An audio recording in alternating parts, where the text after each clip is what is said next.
There we go. Okay. All right, it's recording now.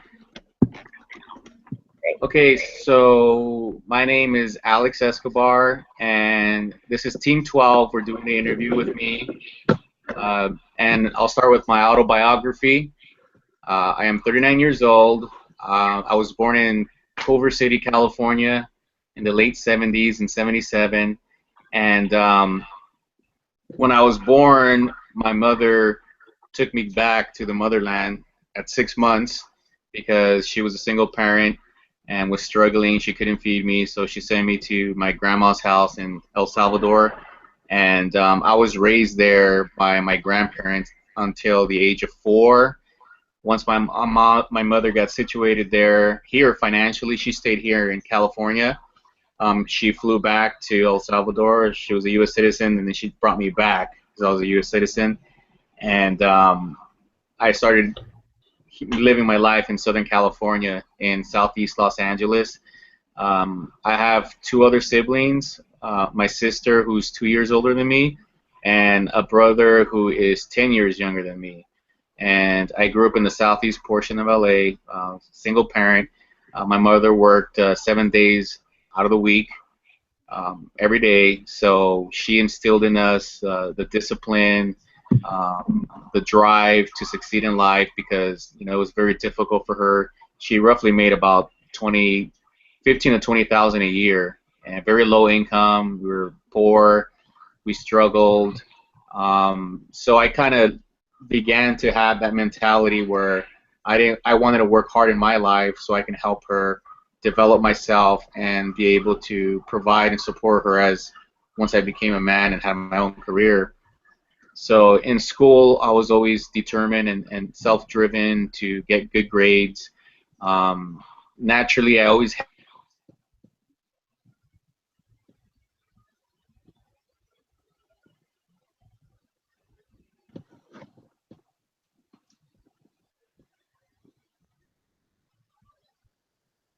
Alex, I we always cut look off. for ways to involve myself in different things.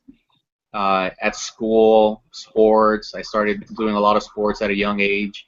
Um, I grew up in a very high gang area, and gangs were pretty much all around me my entire life. I had family members that were involved deeply in gangs, and I did not want to be part of that lifestyle because I always thought about my future and how I wanted to be successful. One of my early goals as a child in elementary school, people want to be doctors, they want to be lawyers, they want to be astronauts. I didn't. My dream in life was to someday get married, have 10 children, live in a big house with a white picket fence, and be able to support my family. That was my goal. So that's what drove me in elementary school, in junior high school, in high school. That kept me away from the gangs. That kept me away from a lot of things. And as I was growing up, I didn't have any male mentors. Those were lacking. So I depended on my mentors to be actors on television. Like one of my favorite TV shows was Home Improvement. Tim the Toolman Taylor. He was one of my all-time favorite dads, and I used to watch him daily. And in my image, that's what I thought how a father should be: a loving, caring man who worked hard, supported his family, did activity with the children. And it was very difficult for me because growing up poor in the gang area, you hear the stories, and I didn't want to fall victim to that, so I was determined to succeed. And I made a lot of good friends in high school, junior high school, most of which ended up going to the left, either gangs, drugs, jail, you name it, pregnant. And I managed to, stay clear and stay focused. I was very into school. Not that I'm a smart guy. I just put a lot of effort into my work, and I take pride in what I do. If I don't get an A, I get very angry because I expect nothing but the best for myself, and I'm very competitive with others and myself. And that's why this course is I'm struggling a little bit because that's what I'm looking at. I'm looking at the grade and competing against myself, and maintaining that high status for myself.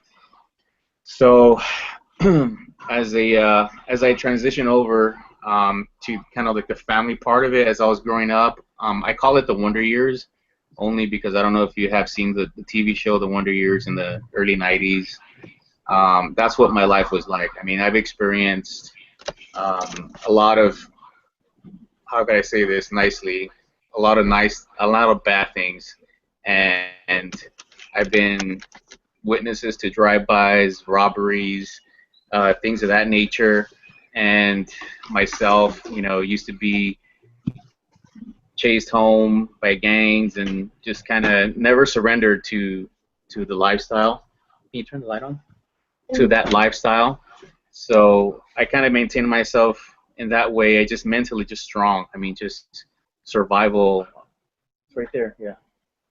Sorry for light. And so growing up, looking for a father figure to me was key because I didn't have that. So once I did find, I really found it, but once I did find it, it was I just visualized that family, the finish line where I wanted 10 kids, and that was my vision. And staying motivated was easy for me. I involved myself in student government and sports.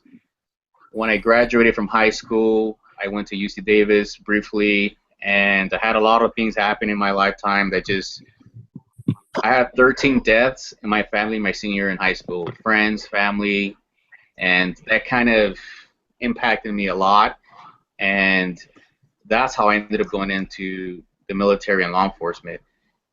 Once I graduated from high school, I graduated with high honors. I had a lot of choices, and I decided to enter law enforcement first.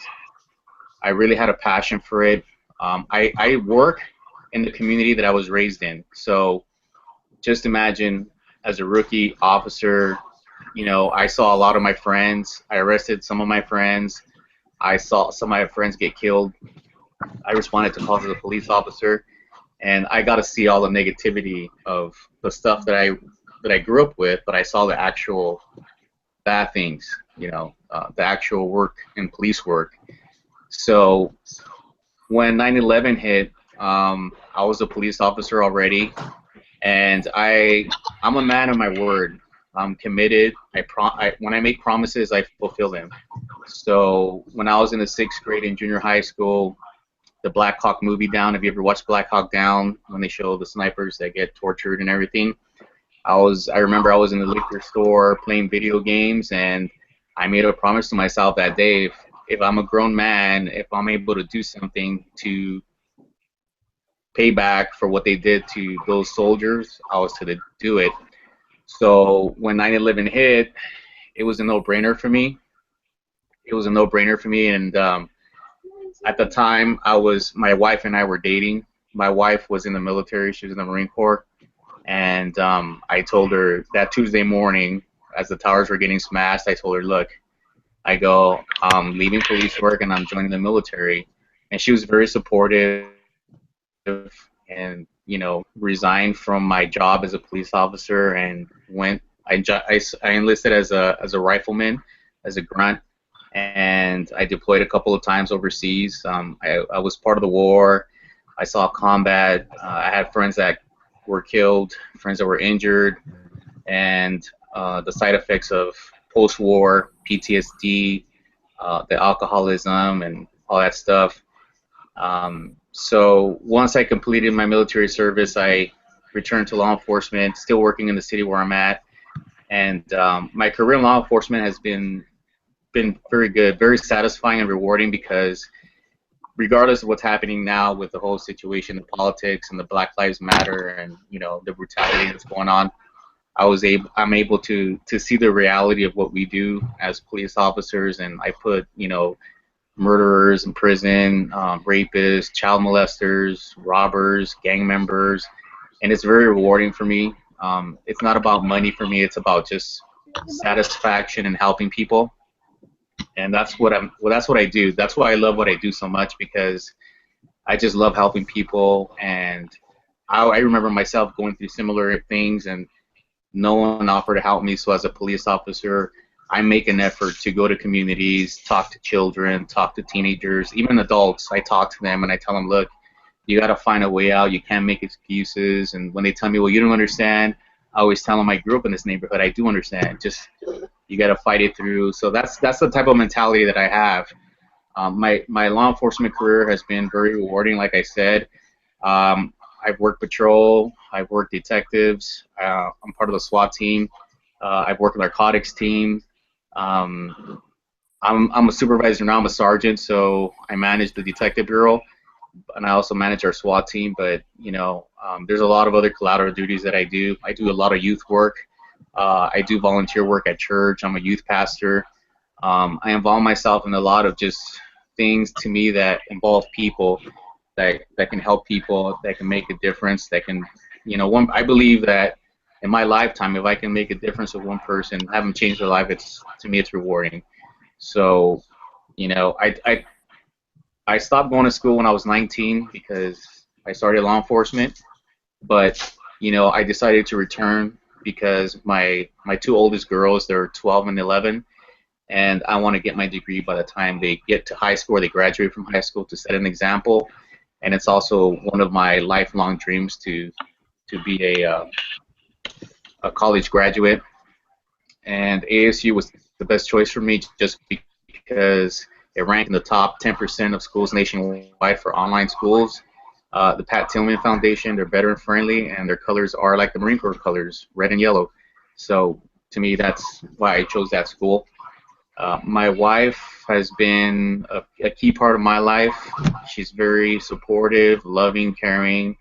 I mean, I've put her through hell sometimes, just with the side effects of, my experiences with the war and even police work. But she's very supportive, very caring, very loving. My children too. And in a nutshell, that's my life. So, do you guys have any questions? All right. That's pretty impressive, Alex. Very impressive. Thank you for your service, streets and out there. Yeah, absolutely. Okay, so I'm going to start by asking you a little bit about kind of growing up a little bit and how, I guess I'm curious, did you live with your siblings? Or were they elsewhere when you were growing up? You're breaking up. Uh-oh. I didn't understand what you said. You broke up on your transmission. I just asked, can you hear me better now? Any better? No, you're still breaking up a little bit. Uh-oh. I'm not sure. Can you hear me, Alex? Yeah. While she's, I guess, figuring that out, she wanted to know where your siblings lived, if you lived with them or if they lived elsewhere. Oh, where did my brothers and sisters live? Yeah. Did you guys all live together? Yes, we were raised together by my mom. We lived with my grandmother for a few years. We lived with an aunt for a few years. I mean, we were raised in a single-bedroom apartment. There was probably 10 of us in one-bedroom apartment at one time, but it was very tight, like a sardine can. But mostly my mom raised us in the evening, and in the daytime, it was either school that raised me and TV. Do you feel like when you were in that situation that you guys had to like sort of be a team to raise yourself, or did you have adults there kind of more often than not? We were a team. My sister, my mom, and I were a team. My mom was she communicated very well with us. She always sat us down in the evening when she got home from work at 7 p.m. and she told us, look, I need you to do good at school. These are the reasons why, X, Y, and Z. I need you to respect people. This is the reason, X, Y, Z. You don't get into gangs because X, Y, and Z. So she presented all the negatives that was out in the community, even though she couldn't physically be there. So she almost gave us a lot of trust. She trusted that we were going to make the right decisions, And to me, that was very valuable because as a boy, I found that, she even put me in a position that, hey, you're the man of the house. And, being a little boy, I was like, okay, how are you the man of the house? Like Tim the Yeah, Toolman Taylor did. exactly. So do you have any mistakes that you made? Is there any kind of like a big mistake that you made that sort of really made an impact that you learned from, or was it mostly just watching all of the sort of mistakes and stuff going on around you that was so devastating that kind of kept you in line? I think it's a combination of both. From what I remember growing up, I was always very aware of my surroundings and aware of what other people were doing and the decisions they were making. So I always evaluated them and their decisions, even family members like my cousins. I remember when the movie Colors came out. I don't know if you guys remember, but that was Yeah. big in the 80s. So my cousin told me, hey, let's join this gang. They're cool. They'll protect you. Look, you can wear this clothes and we'll hang out a lot. And I already knew through my conversations with my mother that that was not a good thing. So I told my cousin, who is serving a life sentence in jail today, don't do it. It's not worth it. It's only bad news. And I watch him get into it, and I watch him go down at the age of 16. He killed somebody at the age of 16, and he went to jail for life. And that's how I evaluate it. I evaluate people in my neighborhood doing drugs, having sex, and I knew that those decisions had consequences. You see girls coming to school pregnant, you see guys, getting beat up and killed and shot, and so I evaluated my surroundings all the time, but I also considered the feelings of my mother because I felt we were trying to survival of the fittest. We wanted to get out of the hood and make it, and I wanted to have my 10 kids, even though it didn't happen, but I'll take three, you know, and that's what my goal was. It's just surviving the hood and getting out of there and now making a difference. So when you were in high school, the the school events that you were in, you said school government or something, were you typically in a leadership role or? Yeah, yeah. When I was growing up, I always was in some type of student government. And in elementary school, class president, and junior high school, I was the kid that would go around at lunchtime and do activities and stuff. And then in high school, I was student body president and commissioner of athletics my junior year, senior year, student body president. I always felt like I was always meant to be there in that position because I always voice my opinion. I'm very upfront about what I feel and how, my feelings, and I communicate it. I'm respectful, but I'll tell you, hey, what you're doing is wrong. This is what we need to do, or can we look at it this way? And if there was things that I felt like we needed to do to improve the school, whether it be fundraising or beautification projects or volunteering, and I try to encourage my friends to do the same because I knew that there were a lot of them were making bad choices, and I just try to encourage them to kind of join me and, hey, look, let's go to the right. Let's do fundraisers. Let's go have fun. Let's go to football games. Let's play sports. But sometimes people make their own decisions, and I could only be there. And it worked out to my benefit because I met a lot of nice people. I was a very a well-liked person. Not because I was looking to be popular, because I'm just a genuinely nice person. I'll talk to people. I'll find out how they are. I'm like the type of person that'll say, hey, how are you doing? How's your day?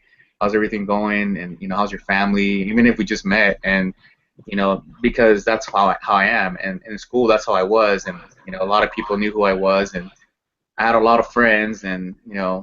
unfortunately, as you grow up, naturally your friends, they move and they move on and stuff. And my military experience kind of screwed me over a lot because I lost a lot of my friends because after the war, you guys know there's PTSD and stuff. So I became this person that just isolate myself for a while, and I lost a lot of my friends just because I wouldn't talk to them. So now I'm in the rebuilding phase of my life where I'm trying to rebuild my friendships. I just joined Facebook a month ago, and Wow. Facebook's been around for like many years, and I had anxiety like when people would want to friend me. I was like, and I just didn't want that. So now I'm in a rebuilding process. So I'm looking for my friends and I'm reaching out to them, and nothing like forceful, just hey, this is me, I'm back, and how you doing? That's So cool. Okay, two more questions, and then I'll pass it to Tyler. So, one question is, do you feel like by being honest and genuine, that you earned the respect of sort of the people in your neighborhood, even if they made bad choices? Do you feel like you sort of were almost safe, I want to say, because you earned some respect by being that way? yes, definitely. I'm a straight arrow, and growing up, I can tell you, in my neighborhood there was a lot of gangs, drug dealing, and I got to a point where I was getting chased home every day in the 6th grade, 7th grade, and getting my butt kicked every day in the bathroom, on the way home, in the alley, and I never gave up. Well, they beat you so much after a certain time that they realize, hey, we're not breaking this kid. This kid is a legit kid. He's gonna go on a straight path. There's nothing we can do. So then it got to a point where they wouldn't mess with me anymore. They just kind of accepted me the way I was, and that I was not gonna join their gang. And it was almost like I was kind of like, what do you call it, wildlife preserve, or hey, that's a liger, it's rare, leave it alone. And Yeah. when I did become a police officer in the community that I grew up, I didn't know what to think, because I didn't know how they were going to take it. But the first time I arrested a gang member that I knew, um, I was surprised. He was very respectful, and he says, "Hey, Alex, I know you're just doing your job." And I go, "Hey, bro, look, man, you can't have guns, you can't have dope. You robbed that guy. That's not cool. I'm just doing my job. You got caught." Okay, all right, yeah, all right, cool. Take me to jail. And a lot of times, a lot of the guys in the neighborhood would request me to show up to calls, because they knew that they trusted me, and I wouldn't BS them. I tell them, look, you screwed up. You got to go to jail. It's not personal. And they would go with the flow. And I've never had a bad experience. The only bad experiences I had were just watching some of the people that I grew up dead, just getting shot. And you go to a crime scene, and it's the guy you grew up with, headshot, a bullet to the head or whatever it was. And that was kind of hard to adjust to. Yeah. Okay, last question. So this is sort of beyond youth, I guess, but because of your experience growing up and the community that you live in, I know you see everybody who kind of goes, the wrong way. Do you feel like they are sort of salvageable? I mean, do you feel like at this point, in their 30s or 40s, the people that you grew up with, if they were in the right community or the right group or the right team or whatever, that they could be different? Or do you feel like it's sort of just all they know? I think if it's in their heart, because they know the difference. They know the difference between right and wrong, and if they make the right decision, they're gonna want to go the right way. But a lot of times, they want the easy way out. They don't want to work. They want to do the street life, the sell drugs, the gangbang, stealing, using drugs because they're addicted. A lot of people that I know in my community that I work, they don't want to be helped, and very few do. And they don't know anything else outside of the community that I work. And in working with a lot of youth in the area, when we take them on camping trips, um, for example, to San Luis Obispo, they were like, oh my God, they thought they were in a different state or a different country. And it's just, leaving the ghetto. A lot of people don't leave the ghetto, but yeah, they have to want to change, and they have to have the will to change and the desire. If they don't, it's not going to happen. Okay, thank you. Sure. So Tyler, I will leave it to you. Perfect. Yeah, I only have a couple, just because I'm not gonna get too deep into it, because it's definitely not any of my business. But like, I know you said 2 tours, but how many years did you do? 6? 6 years. You said Marines, right? Yes. You're rifleman. And then one of the other ones. I know you said that law enforcement's like very rewarding for you, just like going to the community, putting like the gangbangers and all that stuff away, like you said. That's really rewarding. Did you get like that same rewarding type feeling in the military as well?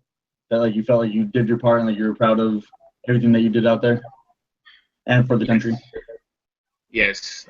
With the military, it was a combination. It was personal because of the 9/11 attacks. Yeah, I was very angry. Aside from the anger part of it, yeah, the things that we did, it was very rewarding. I mean, you don't hear the good stuff on the news; you just hear the bad stuff. But we did a lot of good stuff out there. I was one of the units participating in training police officers over there, training the military. When we go on patrols, we would interact with the communities.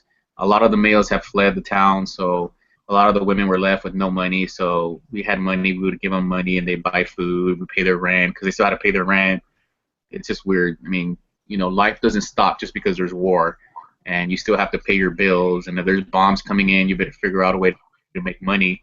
So you know, that was very hard to see and hard to deal with. But you know, you see things like the refugees, and you feel bad for them because there's babies, there's children that are starving, and you feel so helpless. And although you successfully completed your mission in terms of the tactical part of it, the war, you feel like you failed with dealing with the human nature aspect of it, and that bothers me because I still get images of innocent civilians that were killed, and children, women, men. It's just hard to deal with. Yeah.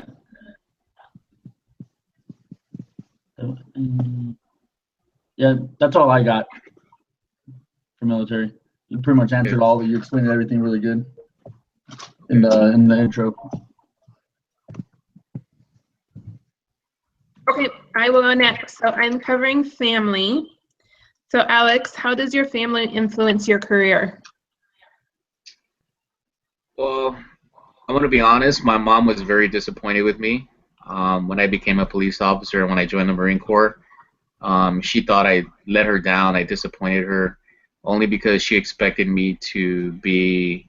I got accepted to a lot of good schools. USC was one of them for architecture, UC Davis for biology, and Woodbury University for architecture. She wanted me to be a doctor, be a lawyer, to be the typical dream that a parent wants for their kid.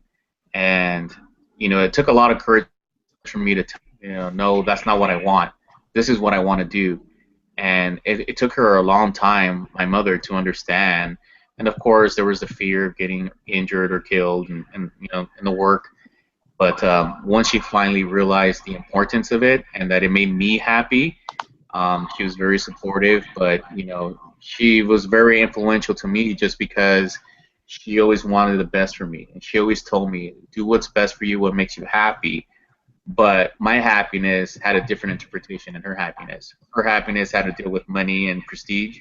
Mine was more about giving back to the community, feeling like it's a reward in that sense, not monetary, just Okay, great. And then so a lot of us, our personality traits and like who we are roll over from our family to our jobs. But I know from being married to a police officer that you kind of have to separate those two.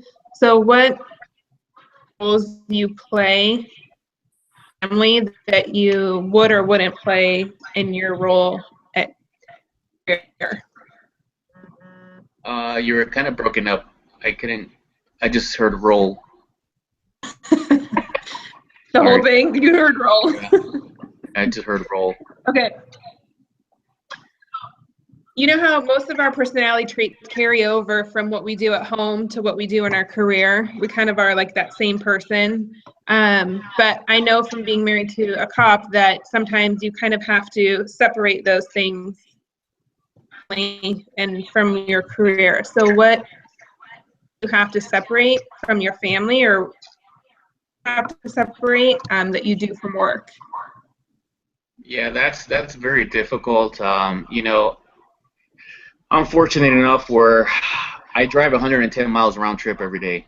I live 55 miles away from the community that I serve right now, and that's my unwinding period. My drive to work, I get amped up, and when I drive home, I try to unwind. And when I mean try, it's because I'm a human. I experience things, and sometimes I'm passionate. I'm very passionate about what I do, and sometimes when I get home, unfortunately, I do have the side effects of the work at home.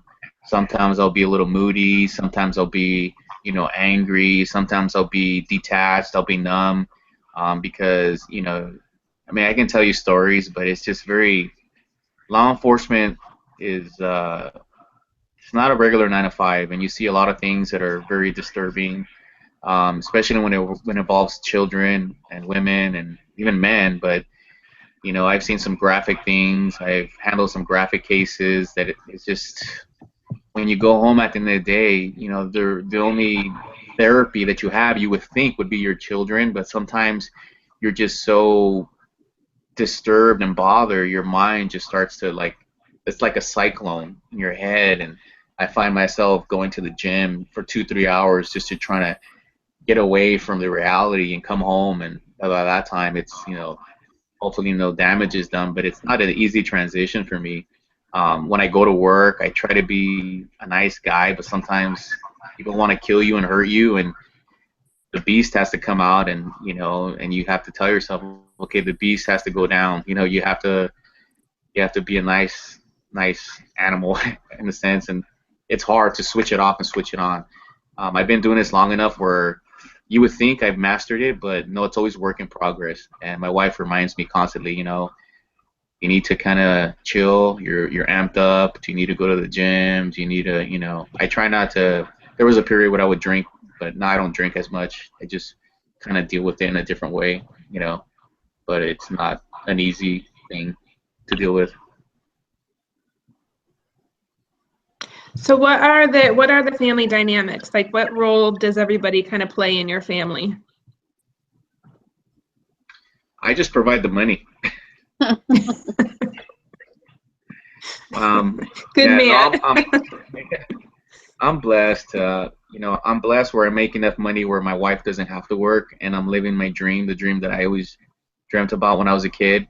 My wife can stay home and raise my children. So she's in charge of the finances. She's in charge of the everyday logistics of the house, managing the kids. I'm more of just kind of, how would I say this? I'm the money guy, but I'm also the fun guy who gives in and wants to buy them everything.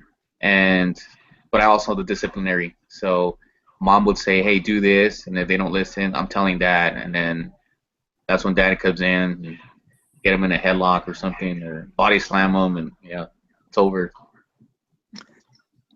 And my children, they just obviously they're 12, 11, and 6, so they just go to school, and we mentor them. We take them to church. We take them to like the Christmas drives where they volunteer at the church and give out food. We put them in sports. We do homework with them. I do homework with them. I sit down, and it's funny because I'm staying up like till midnight doing my essay, and my daughter, who's in junior high school, is right next to me on her laptop doing homework, and we're helping each other out, just kind of guiding each other, and so. Okay, and then my last question, what does your family, like if we were to sit in on a Saturday when you're all home from work, what does a day in your house look like with your family? My wife's Cuban, so she's loud.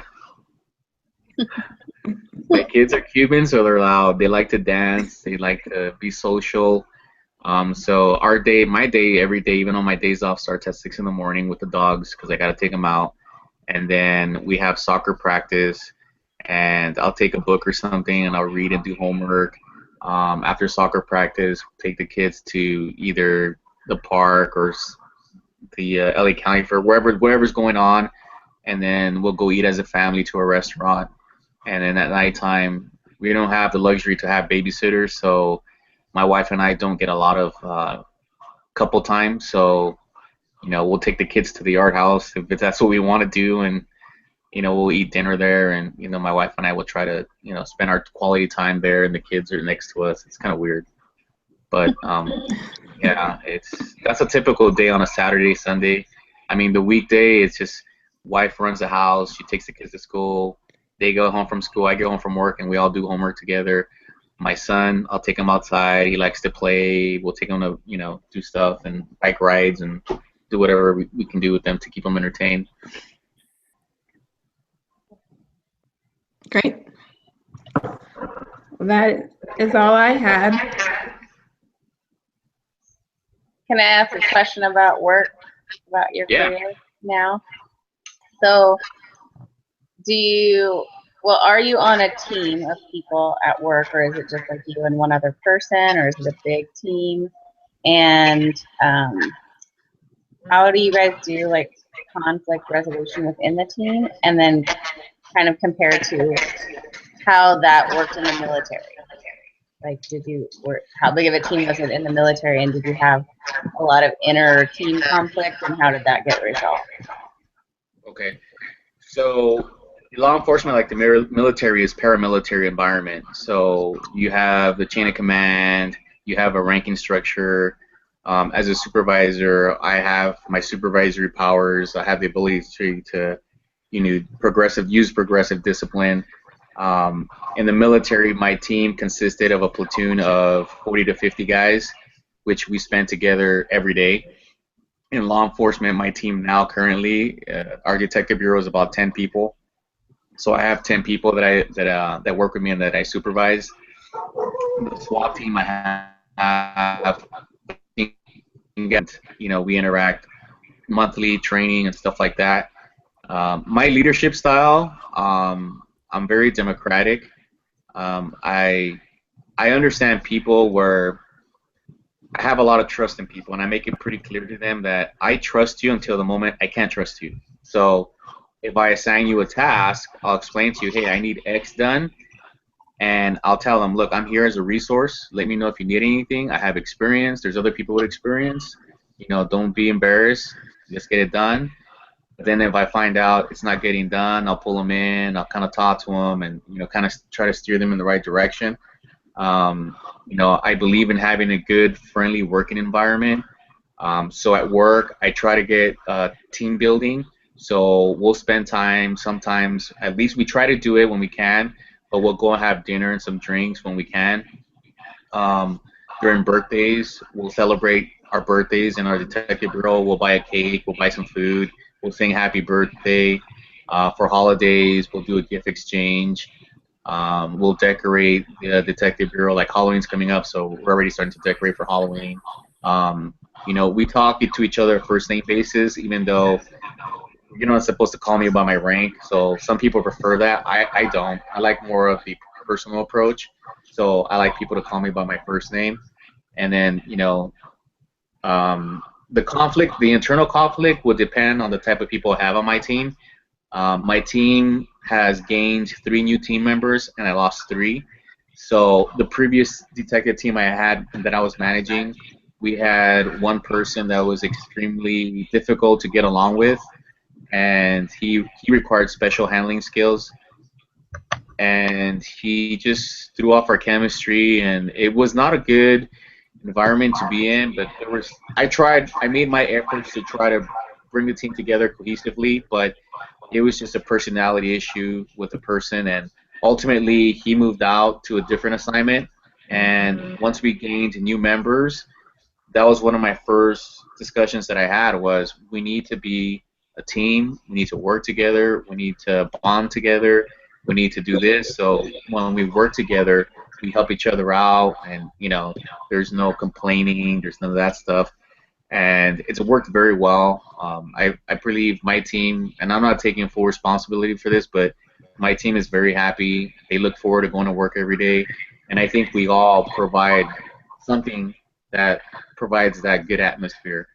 But yeah, conflict resolution in the military was different because in the military, there's a couple of different ways I can handle a bad Marine. I can literally take you in the back and kick your ass, or I can give you a page 11, I can write you up, or I can thrash you. When I say thrash you in the military, that refers to intense physical training, and we just make you do a lot of push-ups, a lot of sit-ups, we'll make you run, We'll make you, when it's raining outside, we'll make you mop outside the deck. We'll make you, I mean, there's just games that you play, you know, to get people to get to do what you want people to do in the military. Because in the military, it's not like law enforcement. People chose to be in law enforcement because they saw a career, they saw a future.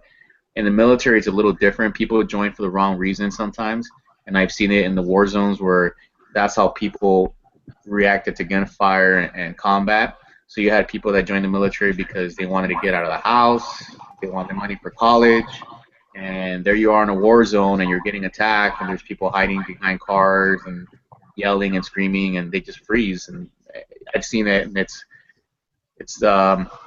was very disappointing at first, but then you understand how, you know, once you talk to people, you tell them, hey, why did you act this way? And then you find out that mentally they weren't really wanting to be there or committed to being a Marine or whatever the case. But conflict in the military is definitely different from conflict in the civilian world, because in the civilian world, you still have to watch dot your I's, cross your T's, and you have to be a lot more nicer than in the military. But you know, yeah. Do you feel like that environment created a cohesive team? Because I know it's sort of like you have to depend on who you're with. It's like life or death. So you have to create that environment. But do you feel like it made it more cohesive? Like kind of those strict rules that were so harsh when you were in the military? On the military? Well, in both, they're equally important because, you know, in the military, until now, there's no females in infantry, which means combat. So we dealt with a lot of males, and it was like, hey, you're a Marine, suck it up. You don't talk about your feelings, you don't talk about your emotions, you just do what you're told. It's more robotic in a sense. But in the civilian sector, it's different. It's like, hey, I'm not a Marine. I'm a normal person. I'm Joe Blow. I don't like to run. I don't like to do this. It's just totally two different worlds. It's not. So when a person from the military goes into law enforcement, it's a transition period where they have to understand that, hey, this is not the military. You can't treat people in law enforcement like they're soldiers, Marines, or sailors, because it's not going to work that well. So that's why they use the term paramilitary, kind of military, in terms of the command, chain of command, the structure, the ranking system, the tactics, SOPs, and stuff like that. Yeah. Cool. I think that's all I got. Okay, cool. I think we have 52 minutes. We've been recording. I don't know. Did anyone take the time? That's what I forgot. I did not take the time. Yeah, but I think we recorded for over 52 minutes. Okay, good. So we should. Okay, so if there are no more questions, then I'm going to stop the broadcast. Okay. We good?